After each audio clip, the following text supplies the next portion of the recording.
ngayon naman ay mainit na inspirasyon. Dahil kahit sa gitna ng ingay ng mundo, may sining na nagbibigay liwanag at pag-asa.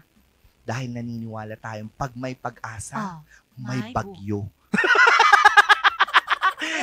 Lang, kilalanin natin sila dito sa Ang Artsy Mo.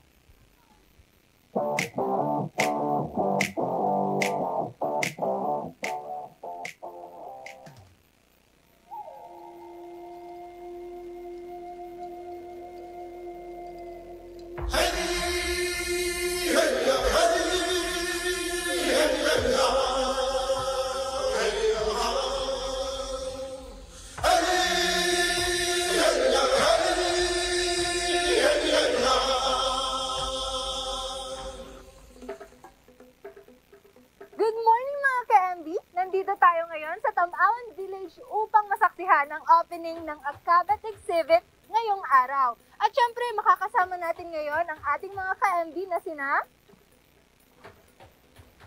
I am Mark Balvin, Aaron Lee. And I am Za Alfonso. At sobrang excited na nga kaming makita at hindi na kami makapaghintay. Kaya, tara na, samahan niyo kami! Bago pa man magsimula ang exhibit, dagsana ang mga bisitang sabik na silayan ang sining nina Marco Cañas at Aaron Alcazin. Dalawang artist mula sa Pangasinan na ngayon nagtagpo sa isang makasining na pagkakataon. Isa sa mga unang dumating ay si Sir Ronald Cruz, isang batikang artist na dating konektado sa Ayala Museum. Marami ng artist ang Baguio ngayon. Ang gusto mangyari ang TAB kasi, yung Tamawan Artist Village ay nauna kasi sila after ng Baguio Arts Village, nagkaroon na ng Tamawan Village Artists.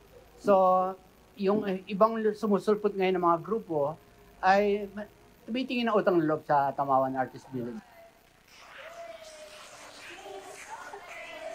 Ngayon, kilalanin ang dalawang malikhaing alon mula Pangasinan.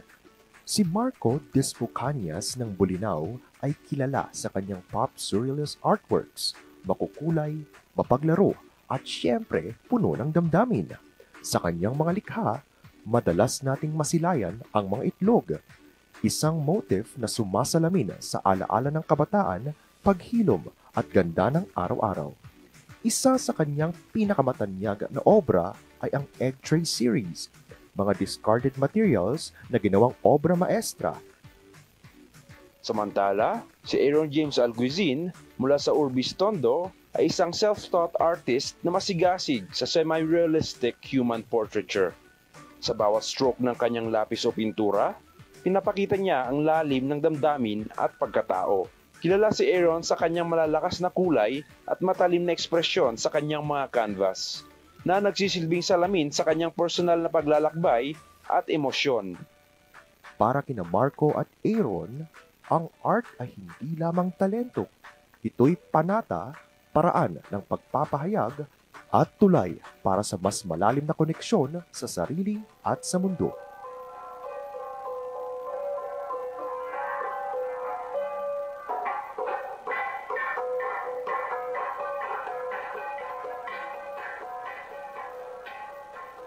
Tagal na rin po ako nag-paint.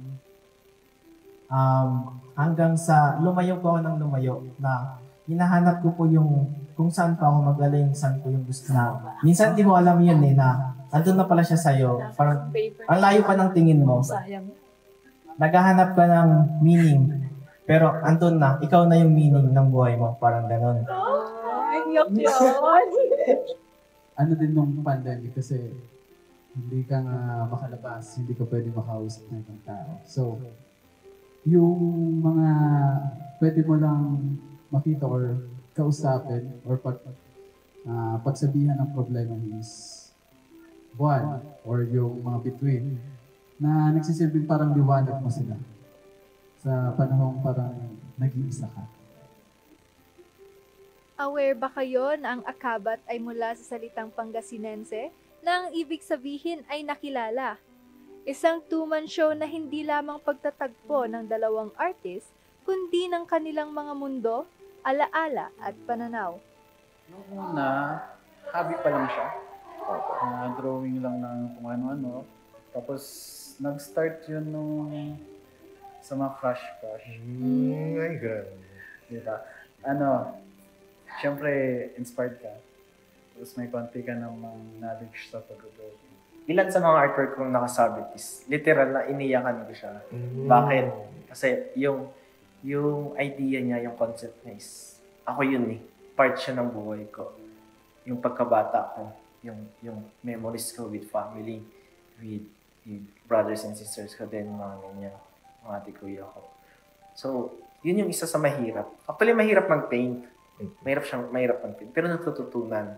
Pero yung pag-concept, kung bakit mo siya ginagawa, yun yung isa sa mahirap. Ramdam na ramdam talaga ang hospitality at sining sa bawat sulok ng exhibit.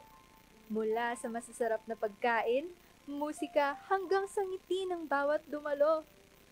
At syempre, naroon rin ang suporta ng kanilang mga kaibigan at kapwa artist na walang atubiling nagbigay ng kanilang pagsaludo. Makikita mo naman sa bawat artist, madadama mo na, ginawa to ng puso. Makikita mo rin naman sa art, ginawa to ng may tiyak, lungkot.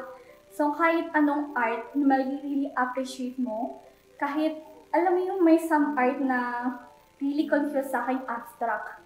So parang nakakaano naman to, nakakaloka, ganon. Pero deep inside, pag tititigan mo siya na mabuti, makikita mo yung totoo niyang meaning. Sobrang saya. Pero yung batang ako, sobrang saya niya. Bakit? Hindi masyadong sumagi sa isip ko na darating ako dito, na magiging artist ako. Hindi ko siya binabanggit na artist ako, basta nagdadraw lang. So yung batang ako na yun, is mas sobrang saya niya. Proud siya sa akin. Sa likod ng bawat kulay at linya, may isang layunin. Ang Akabat Exhibit ay itinayo bilang isang espasyong pansining at pagkilala. Hindi lang ito pagtatanghal ng obra, kundi isang personal na pagkikita ng dalawang artist na ngayon ay muling kinilala ang kanilang sarili. Mga tao na nakakapanood, din-encourage namin kayo na bumisita dito sa Tamawan Village. Bisitahin yung exhibit namin ni Marco, Akabat. Hanggang September 5, open po ang gallery natin. Sa bawat obra, may kwento. Sa bawat kulay, may aral. Dito sa Akabat Exhibit nila Marco at Aaron, hindi lang mata ang nabusog, kundi puso at isip. Bitbit namin hindi lang ang kagandahan ng bawat obra, kundi ang mas malalim na pag-unawa sa sarili at mga kwento sa likod nito. Muli, ako si Mark Balbin. Ako si Aaron Lee. At ako naman si Za Alfonso, at ito ang Artsy Mo. Ayun naman, maraming salamat sa ating mga napakagagaling at napakakukulit na interns mula sa UPHS. Isabela. Isabela to. Yes. Ang gagaling nila. Nakakatuwa naman. Pero may maingay doon. Bakit? Hindi ko alam kung bakit. Sino kaya yan siya?